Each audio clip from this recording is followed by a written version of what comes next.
सब पानी का बुलबुला। 4 दिनों की दुनिया है, कुछ खा ले पी ले मौज उड़ा, कुछ खा ले पी ले मौज उड़ा।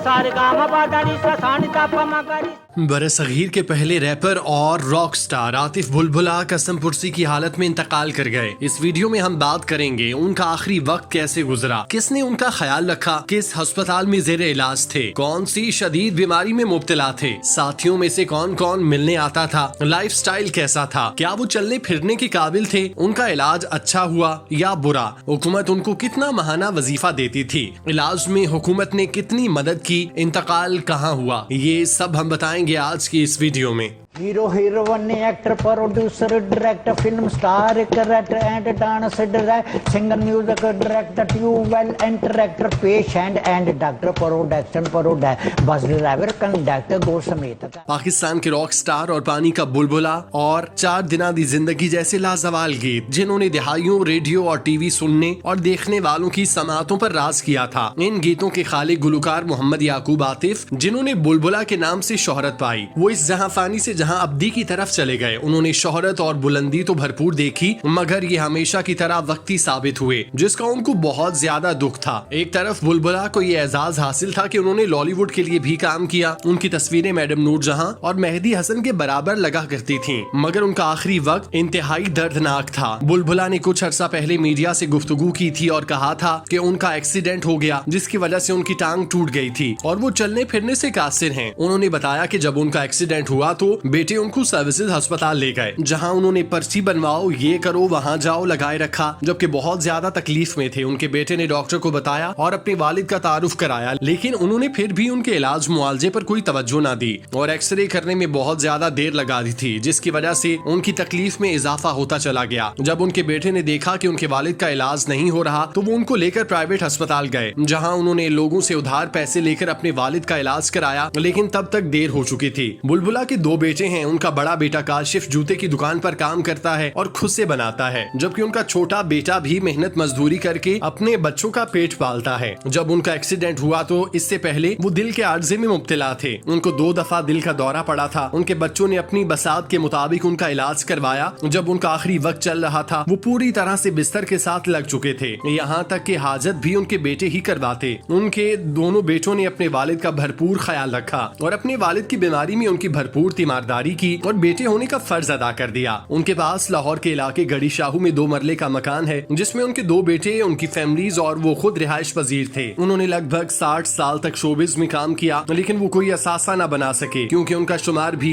पीटीवी के क्लासिक फनकारों में होता था, जिन्होंने इदारे को खड़ा करने के लिए अपना खून पसीना दिया था और पाकिस्तान टेलीविजन और रेडियो को इदारा बनाया। जब उन्होंने काम शुरू किया तो उस वक्त सिर्फ पीटीवी और फनकार बेशुमार थे, इसीलिए उनको बहुत कम चांस मिला। उनका शुमार उन्हीं फनकारों में होता है जिनके एक गाने ने उनकी शोहरत को दवाम तो बख्शा, मगर उनके लिए बाकायदा खाने और घर का इंतजाम न कर सका। इसीलिए उनका लाइफस्टाइल गुर्बत के बहुत करीब था। उन्होंने जो कुछ कमाया वो अपने बीवी बच्चों की बुनियादी जरूरियात पूरा करने में लगा दिया। कुछ अर्सा पहले मीडिया उनके घर गया तो उन्होंने अपने घर की हालत जार दिखाई और बताया कि उन्होंने 60 साल लोगों को अपने फन से महजूज किया और लोगों के चेहरों पर मुस्कुराहटें बखेरी, मगर इस सारे वक्त में 2 मरले जमीन और उसके ऊपर 2 कमरों की छत बना सका, जिसकी हालत अब इंतहाई खराब हो चुकी है। जब भी बारिश होती है छत टपकना शुरू कर देता है। हम इसके नीचे बर्तन रखकर बारिश का वक्त गुजारते हैं। जब उनसे साथी फनकारों के बारे में पूछा गया तो आप दीदा हो गए और अपने पुराने दोस्तों को याद करके रोने लगे। मुनीर हुसैन और शौकत अली जब जिंदा थे तो उनसे मुलाकात हो जाती थी, मगर अब कोई फनकार उनसे मिलने के लिए नहीं आता। वो सारा वक्त अकेले अपने पोते पोतियों के साथ गुजारते हैं और गुजरे वक्त को याद करके आप दीदा हो जाते हैं। उनका आखिरी वक्त उनके घर में ही गुजरा। हुकूमत ने कुछ माह तक उनको 25,000 रुपए माहाना वजीफे के तौर पर दिए, जो बाद में कम करके 5,000 कर दिए थे। कुछ टाइम गुजरने के बाद उनका वजीफा भी बंद कर दिया गया। वो हालात के रहमो करम पे जिंदगी गुजारने पे मजबूर हो गए। उन्होंने बार बार हुकूमत से अपील की कि उनकी मदद की जाए, मगर उनकी कोई मदद करने नहीं आया, जिसका उनको दुख था।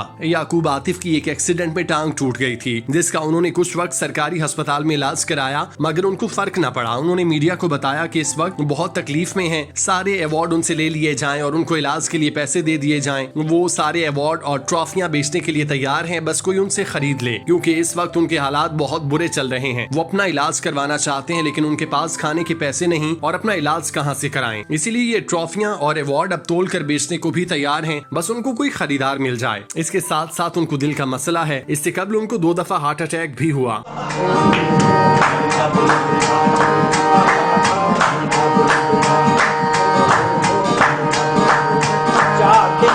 दुनिया कुछ खा ले पी ले मौज उड़ा।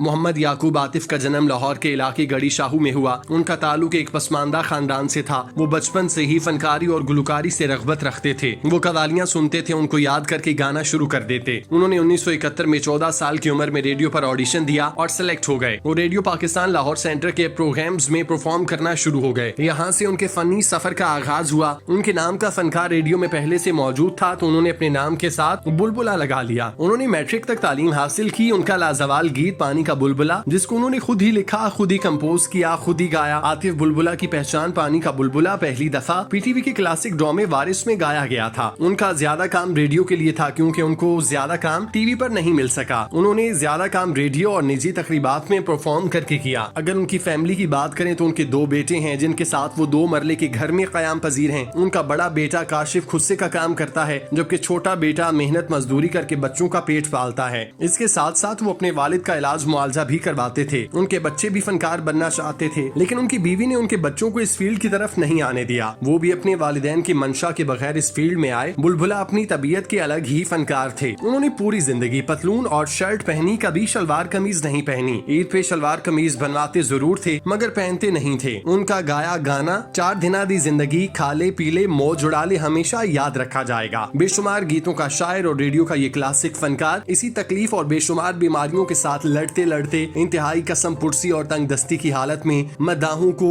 11 मई की रात सोगवार छोड़ गया। पानी का बुलबुला 4 दिना दी दुनिया कुछ खा ले पी ले